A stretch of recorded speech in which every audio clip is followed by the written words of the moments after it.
নমস্কার, শিলিগুড়ি এক্সপ্রেসে আপনাদের সকলকে স্বাগত। আমি ঋতু। প্রতি বছরের ন্যায় এবছরও দাদাভাই ক্লাবের উদ্যোগে স্বাধীনতা দিবসকে সামনে রেখে বিভিন্ন কর্মসূচি নেওয়া হয়ে থাকে।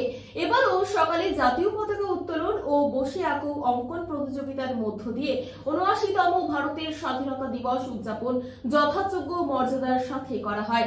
বসে আঁকো অঙ্কন প্রতিযোগিতার পর শুরু হয় রক্তদান শিবির। মূলত এই রক্তদান শিবিরে শতাধিক রক্তদাতা এসে এখানে রক্ত দেয়।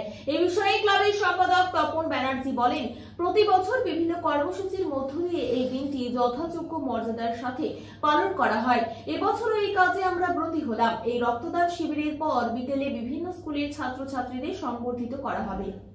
বলো, আজকে ৭৯তম স্বাধীনতা দিবস। প্রতিবারের ন্যায় এবারও দাদাভাই ক্লাব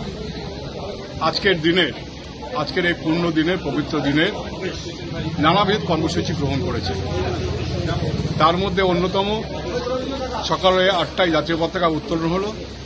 ৯টার থেকে ৩টা বিভাগে অঙ্কন প্রতিযোগিতা অনুষ্ঠিত হয়েছে। এবার রক্তদান শিবির চলছে 11টার থেকে। এই রক্তদান শিবিরে এখন অবধি প্রায় ৩০ জন রক্তদান করেছেন। আমাদের টার্গেট ১০০ বোতল রক্ত আমরা এই ক্যাম্প থেকে সংগ্রহ করব।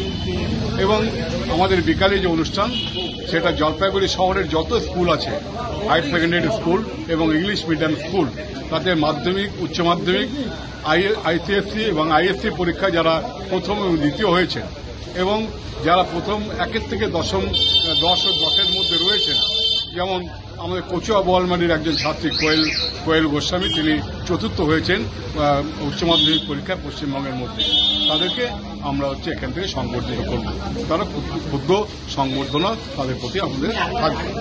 তো এই কর্মসূচি আজকে আমাদের সারাদিনের। দাদাভাই ক্লাব এই কর্মসূচি শুধু 15ই আগস্টে পালন করে না, সারা বছর ধরে নানাবিধ কর্মকাণ্ডের সঙ্গে যুক্ত।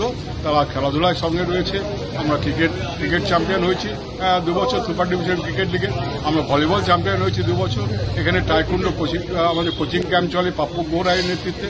আমাদের এখানে ক্রিকেট কোচিং ক্যাম্প চলে এবং নানাবিধ যে একটা ক্লাবের যে কর্মকাণ্ড, সেই সমস্ত কর্মকাণ্ড মধ্যে আমরা নিজেদেরকে যুক্ত রাখতে চাই। এবং সেই উদ্দেশ্য নিয়েই আমাদের আজকের এই ব্লাড ডোনেশন ক্যাম্পই বলুন আর ওই কৃতি ছাত্রছাত্রী সংবর্ধনায় বলুন, এই ধরনের কাজকর্ম আমরা সর্বদাই যুক্ত থাকি। এবং তার বাইরে অন্যতম আকর্ষণ দাদাভাই ক্লাবের যেটা, দাদাভাই ক্লাবে কালী পুজো। এবং সেই কালী পূজায় আগাম শহরবাসীকে, জাতীয়বাসীকে আমন্ত্রণ জানাই আপনাদের মধ্যে।